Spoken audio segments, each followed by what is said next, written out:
Welcome to the Audacious OBM podcast. I'm your host, Leanne, creator of OBM Academy and founder of Audacious Empires. Each week, my crew and I will explore all things building and scaling an exceptional OBM business. This podcast is here to share how you can charge premium prices, have clients lining up to work with you, and never have to work another weekend again. You can have a thriving OBM business working with the clients you want, when you want, and charging the price you want. It's time to banish mediocre and become the standout, sought-after OBM you know you can be. Hello. Welcome to another episode of the Audacious OBM. I'm Leanne Woff. Today, I'm really excited. We are talking about the final piece for our Creating Amazing Client Experiences series. There's a lot of S's there, guys. Okay, so today's episode is called Creating Amazing Client Offboarding Experiences. Goodbye is never goodbye. So we are talking about the breakup. And we want it to be good right till the very end. So even if you've ended on rocky terms, or you thought that the contractor was going to go further and it didn't, or the retainer was going to go on for a longer time, or they were going to renew and they didn't, we still want it to be a really pleasant ending. Because you never know what's going on behind the scenes, right? All right. So I'm going to cover some things that you might not have thought about when looking at your entire offboarding journey. And it's thinking from, again, the client's perspective and what they might be thinking and feeling, or information they might need to know, and some things that you can do to preempt any icky situations. And I'll explain a little bit more about that as I go. So the first thing we need to do, which is the same as when we're looking at offboarding, when we're looking at when we're looking at onboarding and when we're looking at delivery, it's looking at your process for offboarding at a high level. So what are the things we need to do process-wise? Here are the practical things. Well, I don't need access to your different accounts anymore. I need to do an offboarding call. I need to do a handover call. I need to delete any of your assets from my system. These are all the practical things, and some of them the client is involved in and some aren't. But we always start with the tangible pieces. So once you've mapped that out, I want you to look at when we need to start communicating in our offboarding journey. So if you know the end of a contract is coming up, at what point do you start talking about what happens next? Look at your system, your process, and work out where that is, because then you can create structured communication around it. And I want you to be really specific when you're thinking about this. What needs to happen? When does it need to happen? When is an appropriate time to start talking about it? And when we've kind of mapped that out, I might know, okay, I run on quarterly retainers and we're getting to the end of the quarter. The client hasn't told me if they're going to continue for another quarter. I've asked them 3 times. So now I'm going to assume that they're not going ahead. So at that point, I send them an email. I say, hey, it's been amazing working with you. I know you haven't responded to me about whether you'll be continuing or not. So I'm just going to assume for now that you want to take a break for a while. Here's what that means. So work out what your cutoff point is, because you need to be able to plan for the future, right? Then you work out what the offboarding experience looks like for the client. At what point do I tell the client, all right, we're coming to an end? So we need this to be after we know we're finishing, right? Because if we're still in the limbo mode of, are they continuing, aren't they? We can't have this kind of conversation. It just makes it awkward. But once we know for sure the contract isn't going ahead anymore, it's not renewing, we start our offboarding. From that minute is when we start offboarding. And I want you to be really specific when you're communicating with your clients. I want you to be telling them what will happen, when it will happen, the order it will happen in, and what they're going to need to do. So again, it's giving them as much information, relevant information, upfront as possible. So it might be a month before we finish up and we start sending an email that just says, hey, I know that the contract ends in a month, and I just wanted to give you a heads up that this is how our offboarding process works. We have a handover call, then we have a handover call, then we remove our access to things, then we get you to sign off on the project, and then. And so when they get that, they already can see, oh, this is what's going to happen. When they remove their access, it's because they've met this point. They've already told me that's going to happen. And what's not going to happen then is the access gets removed, and all of a sudden your client is thinking, oh, they've removed themselves from everything. Are they stopping right now, or what's going on? Purely because you've told them.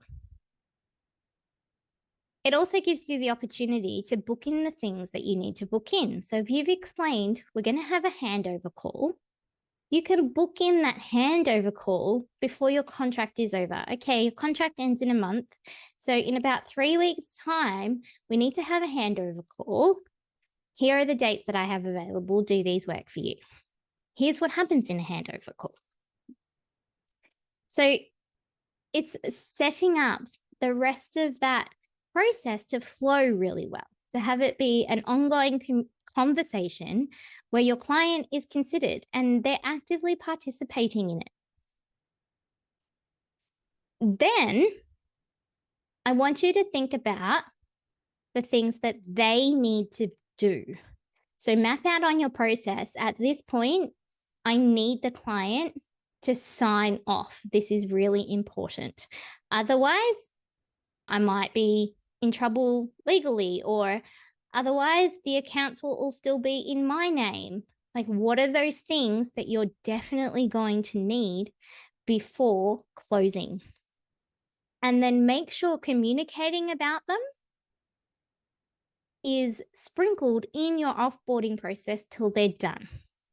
We don't want to miss anything super crucial just because we forgot to talk about it or ask for what we needed. The other thing that you can do is ask your clients what they need from you, because they're in this too. They've been working with you for how long, so closely. Hey, I know we're ending soon. I just wanted to see if there was anything else you need from me. I've removed all my access. I've sent you the handover call recording. This is the opportunity. I just wanted to check.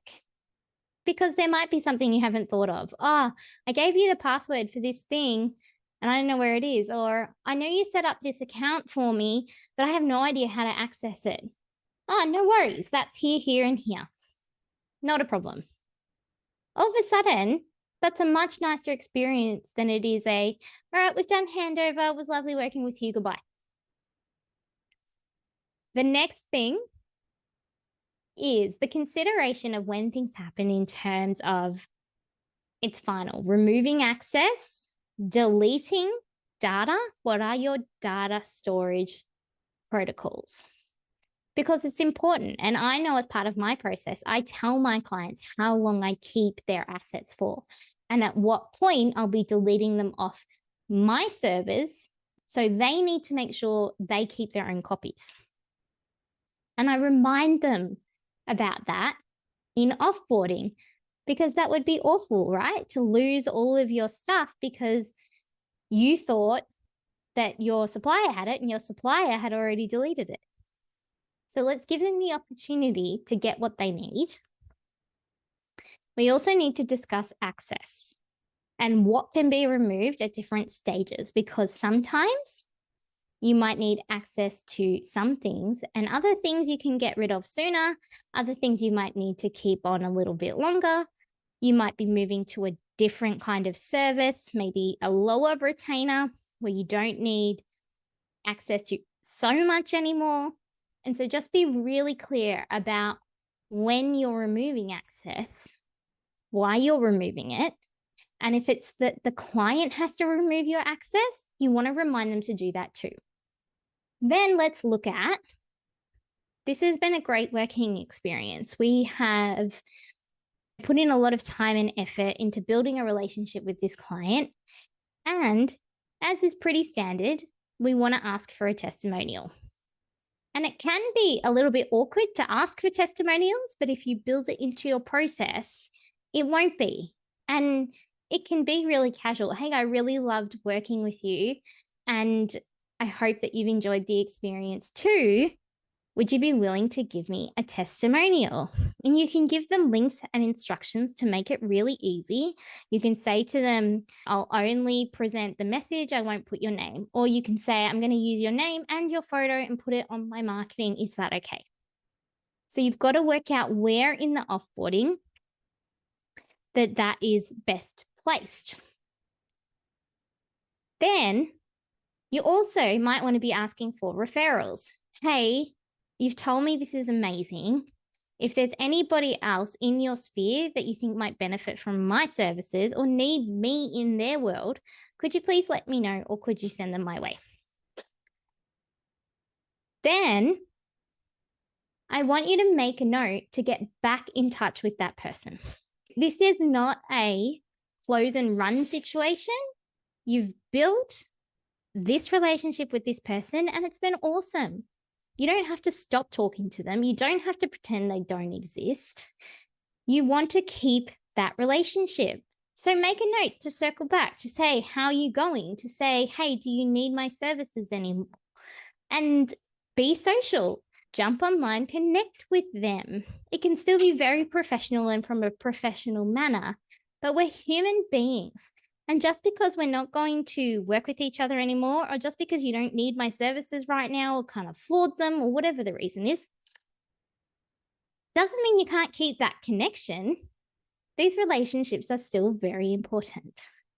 And so I think it's important for us to factor it into our process because we are very process driven.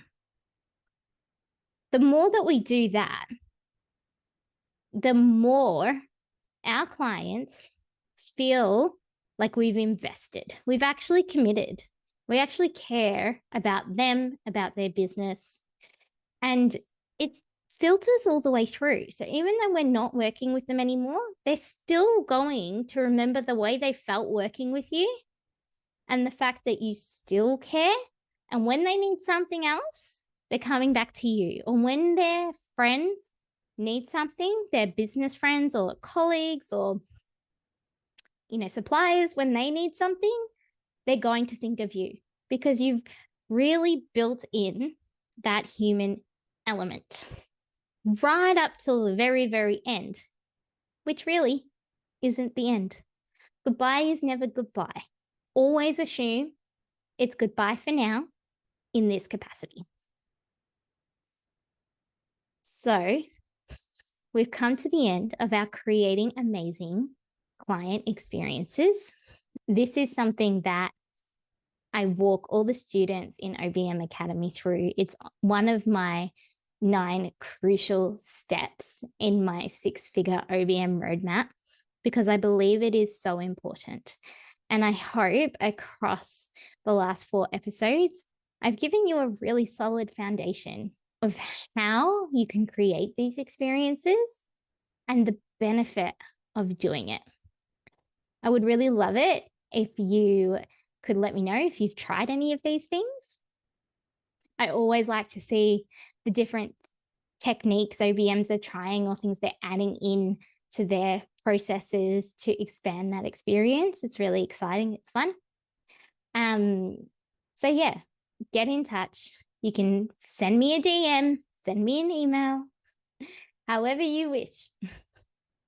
I will speak to you next week. Thanks, everybody.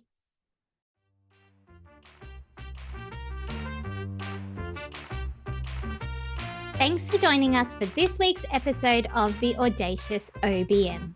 We hope this episode has helped you move forward in your journey to being a standout and sought after OBM.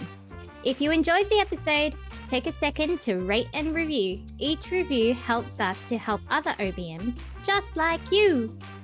If you're interested in learning more about OBM Academy and all that it offers, head over to audaciousempires.com to get all the juicy details. We'll be back next week.